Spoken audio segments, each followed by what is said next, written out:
കമലാ സുരയ്യയുടെ കമലാദാസ് എന്ന തൂലികാനാമത്തിൽ middle age എന്നൊരു English കവിതയുണ്ട്. അതിലവർ ഒരമ്മ എപ്പോഴാണ് മധ്യവയസ്കയാകുന്നതെന്ന് പറയുന്നുണ്ട്. ഒരമ്മ മധ്യവയസ്സിലെത്തുന്നത് ശരീരത്തിൽ ചുളിവുകൾ വരുമ്പോഴല്ല, പകരം അവരുടെ കുട്ടികൾ അവരോട് കയർത്തു സംസാരിക്കാൻ തുടങ്ങുമ്പോഴാണ്. എല്ലാത്തിനും അവരോട് കുട്ടികൾ ദേഷ്യപ്പെട്ടു തുടങ്ങുമ്പോഴാണ്. സ്വന്തം കുട്ടികൾ എവിടെ പോകുമ്പോഴും അമ്മയും വരണം, അല്ലെങ്കിൽ അമ്മ എവിടെ പോകുമ്പോഴും കൂടെ വരാൻ കുട്ടികൾ ശാഠ്യം പിടിക്കുമ്പോൾ അവർ അമ്മയാണ്.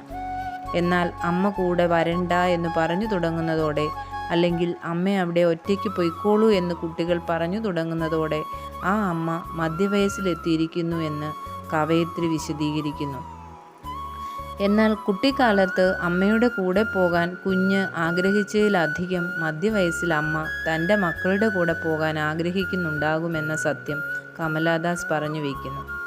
മധ്യവയസ്സെത്തിയ അമ്മയെ മക്കൾക്ക് വേണ്ടത് ചായയുണ്ടാക്കാനും അവരുടെ വസ്ത്രങ്ങൾ അലക്കാനും മാത്രമായിരിക്കും. ഈ സമയത്ത് മക്കളുടെ സാമീപ്യം ഏറെ കൊതിക്കുന്ന, പണ്ട് അവരെ പുറത്തു കൊണ്ടുപോയ പോലെ മക്കൾ തന്നെയും പുറത്തു കൊണ്ടുപോകുന്നത് കൊതിക്കുന്ന അമ്മ ഒരു വിങ്ങലോടെ തൻ്റെ മകൻ്റെ റൂമിൽ ചെന്ന് മകൻ്റെ പുസ്തകങ്ങളെയും വസ്ത്രങ്ങളെയും ഒറ്റയ്ക്കിരുന്ന് വിങ്ങലോടെ തടവുന്നത് കവയിത്രി വിശദീകരിക്കുന്നുണ്ട്. ഇത്രയും ആകുമ്പോൾ ഞാനില്ലാത്തപ്പോൾ എൻ്റെ റൂമിൽ കയറി എൻ്റെ സാധനങ്ങൾ തൊട്ട് നോക്കുന്ന അമ്മയെ ഞാൻ അറിയുന്നു.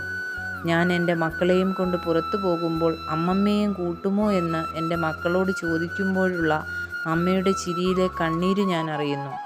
അമ്മയ്ക്ക് വേണ്ടപ്പെട്ടവരുടെ അടുത്തേക്ക് ഒന്നാക്കി തരുമോ എന്ന ചോദ്യത്തിന് എനിക്ക് തിരക്കാണ്, നിങ്ങൾ ഒറ്റയ്ക്ക് പൊയ്ക്കോളൂ എന്ന ഉത്തരം കൊടുക്കുമ്പോൾ പണ്ട് അമ്മ എവിടെ പോകുമ്പോഴും കൂടെ പോകാൻ കരഞ്ഞ എന്നെ അമ്മ ഓർക്കുന്നത് ഞാൻ അറിയുന്നു. ഞാനും ഇതിൽ നിന്നും വ്യത്യസ്തയല്ലായിരിക്കാം, പക്ഷേ സമയം തിരിച്ചറിവുകൾ ഏറ്റുവാങ്ങുമ്പോഴേക്കും കാലം കൊഴിഞ്ഞു വീണു പോയിരിക്കും.